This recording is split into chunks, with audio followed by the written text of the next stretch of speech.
Boa tarde, hoje eu vou mostrar pra vocês o CD Eldorado da Shakira.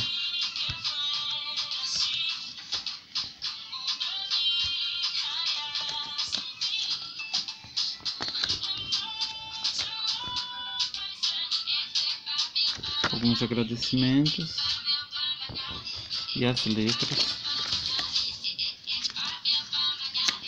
Tem uma foto. Mais letras, que é o meio do encarte.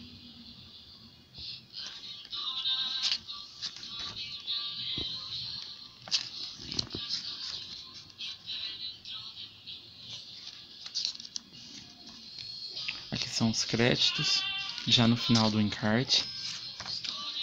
Mais agradecimentos.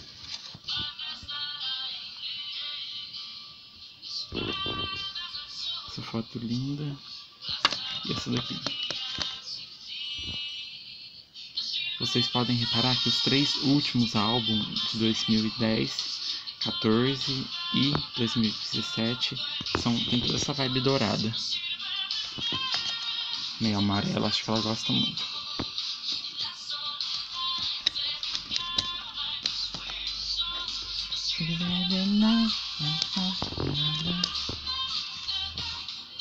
Assim é o CD.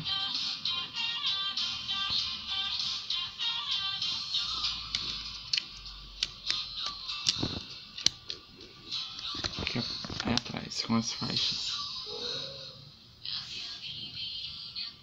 13 faixas. E essa é a capa. Se vocês quiserem ver algum outro CD de algum artista que gostem, é só comentar, que eu estarei mostrando, fazendo um vídeo bem legal. É mais para vocês terem curiosidade mesmo. Tchau e até a próxima.